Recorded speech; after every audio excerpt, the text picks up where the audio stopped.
Hello, welcome back to my channel, Thriving, Not Just Surviving. I'm your host, Charlie Henry.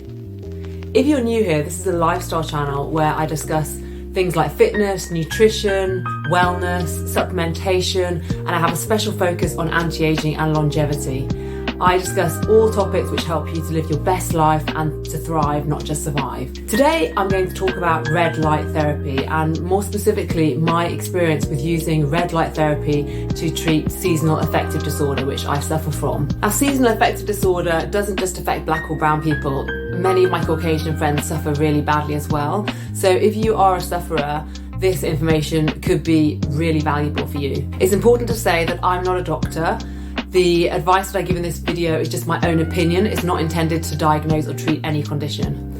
Now, you might have heard of red light therapy, near infrared and red light, to treat skin conditions such as wrinkled skin, aging, rosacea, acne. It's quite popular now for people to wear LED light masks, which treat both aging and also other skin conditions. But if you're using red light simply to treat your skin, you're basically missing a trick because it is got so many more therapeutic benefits over and above just creating beautiful, healthy, glowing skin. In a future video, I will also be discussing red light therapy in connection specifically with skin. So if you're interested in that, then please hit the subscribe button so that you don't miss out on that future video. Most of the information I'm discussing today I got from a really interesting book that I recently read, and it's called The Ultimate Guide to Red Light Therapy by Whitten. I will put a link in the description below. I really recommend that you read this book. He's written a really conversational book, which is not heavy in scientific jargon at all, which is quite a challenge considering that the information in the book could have been so dense and sort of heavy and boring, but I found it a really easy, light read, and it's fascinating all the many different applications that red light has and the many ways in which it can help our bodies.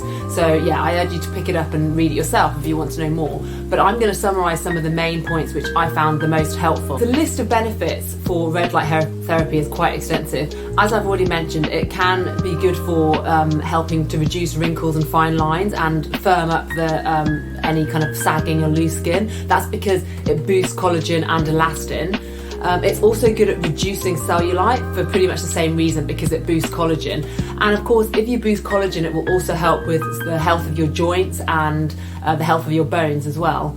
It's great for speeding up wound healing, and this is because it actually speeds cellular regeneration, and that's part of the reason why it is good for youthening your skin. It's good for healing more acute injuries such as musculoskeletal injuries as well, because it reduces inflammation and it reduces pain. So people often use it for, if you've had surgery or if you've had an injury. It even helps with hair loss. So it can help to slow down hair loss, and it can help the hair to regrow, and it boosts energy. This is because it actually penetrates the cells of your body and works on the mitochondria and boosts the production of ATP, which is a type of universal energy which our cells produce. So, it's fantastic for boosting energy. So it's really good for things like chronic fatigue syndrome, fibromyalgia it can help with. And also, seasonal affective disorder has aspects where you have low energy in the winter time. So it helps with that. And it boosts your mood as well. Every winter from about November till about middle of April, I suffer from really bad seasonal affective disorder. It's not just a low mood for me, it actually has more physical symptoms as well. So I do get the low mood, I do get the low energy, but I also break out in sores all over my skin. So I get sores on the sides of my mouth, I get sores all inside my nose, which causes me to have frequent nosebleeds. My ears become infected and I get sores all around my ears. It's bad, it's really bad. So by the time I get to about February, March, I kind of feel like I'm being tortured, honestly, and I start feeling quite desperate. When I was younger, I know this is quite naughty, but I used to go on the sunbed about every 2 weeks, just for 10 minutes, because I found that was the one thing that really made me feel better. It would boost my mood, it would reduce the symptoms of my seasonal affective disorder, and it would make me feel better for about a full 2 weeks, and then I would start feeling myself dipping down again. Now, it's worth noting here that I do take high strength vitamin D supplements. So I take 10,000 milligrams per day in the summer, and I take 20,000 milligrams per day in the winter. And that is the level that is recommended for someone of my skin tone. So it's not a vitamin D deficiency. And I've also had my blood levels checked, and I know that I'm not vitamin D deficient. But I started thinking about how I used to get better when I went on the sunbeds when I was younger, and I realised that it actually might be the light itself that was causing me to feel better. And the reason I thought this was also because whenever I would go on holiday to somewhere sunny, I would feel better within the first day. You know, just one day of decent sunlight would make me feel better. So I started thinking it was the light itself, and that's when I started researching red light therapy, and I came across Ari Whitten's book and started learning more. So I bought myself a red light setup. You might be asking, what is the difference between red light and near infrared? Well, it's recommended that you find light that has both, because red light heats the skin, and actually irradiating the blood cells and heating the skin has therapeutic benefits in and of itself. The near infrared light is not hot, but what it does, it penetrates into your skin cells, and then it causes many of the healing properties that I've just mentioned. The idea that light affects us is not such a radical idea. You know, we already know that UVA and UVB lights cause our skin to tan, to burn, to age. We already know that blue light causes us to stay awake, and it also wakes us up in the morning. So we know that light affects the cells of our body, affects our mood, affects us on a cellular level. So this is not such a radical idea. It's just an extension of that, and there's been thousands and thousands of scientific studies which have been done on red light and on near infrared light to show that, you know, it has these many benefits that I've been discussing. As soon as I got my red light and set it up, within 2 days, I'm not even joking, within 2 days, all of the sores on my face, on my nose, on my lips and on my ears disappeared, and they'd been plaguing me for months. And I'd also been plagued with lots of minor colds and sniffles. I would just get sick, I'd kind of start getting slightly better, and then I'd get sick again, and this was really, really dragging me down. And again, that completely went away, and upon further reading, there is lots of evidence to suggest that red light therapy actually boosts your immune system as well. It just gives your body that extra helping hand in the winter which you need. So how can you get your own red lights? Now, Ari Whitten, in his book, he recommends a few different providers, because you can't just get any old red light. It has to be a certain amount of wattage of power, and it has to produce a certain amount of lumens of light to be effective.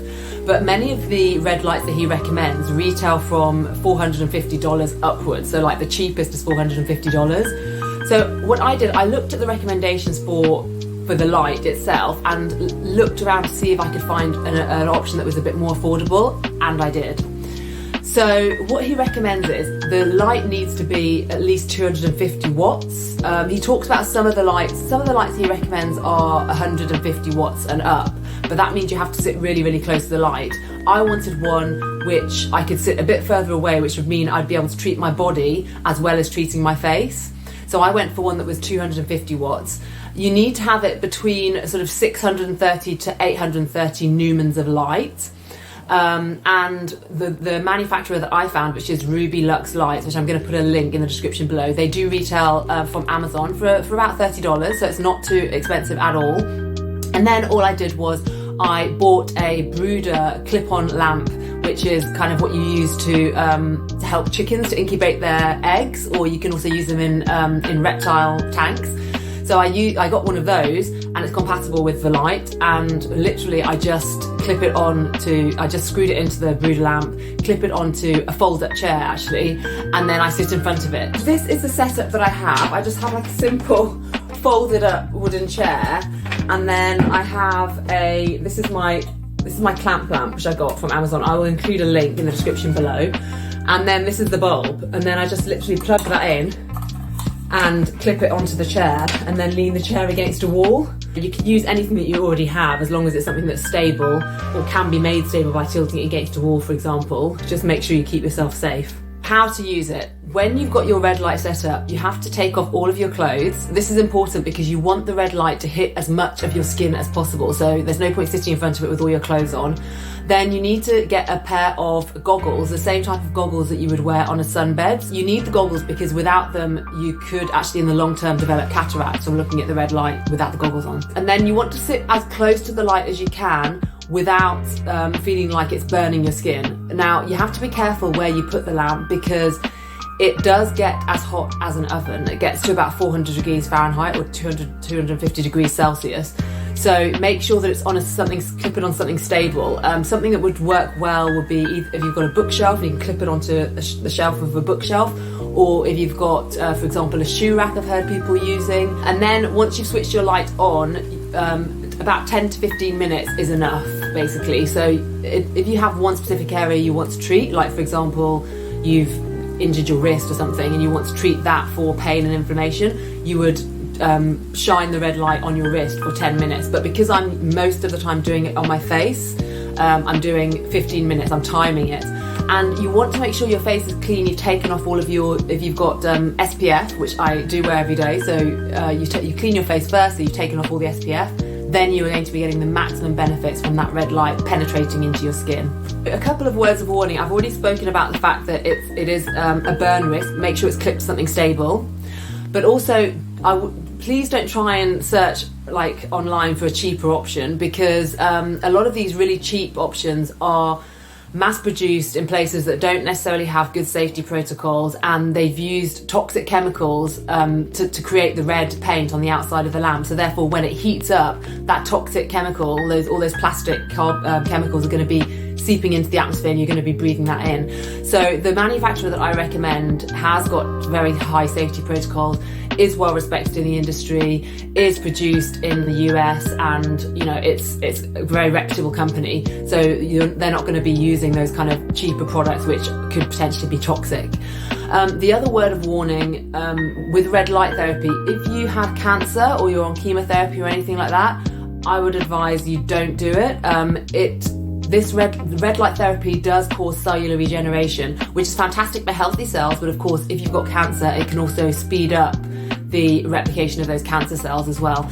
The research is still divided. Some research points to the fact that potentially red light therapy could help with the outcomes of chemotherapy treatment specifically, but because the research is still a little bit divided, and some people say it's not good and other people say it is, if it was me, I wouldn't risk it. So I think the best thing is, if you've got cancer or you're receiving chemotherapy, is to just steer clear. But if you're unsure and if you're on any other medication or receiving any other treatments for anything, then please do just discuss it with your doctor.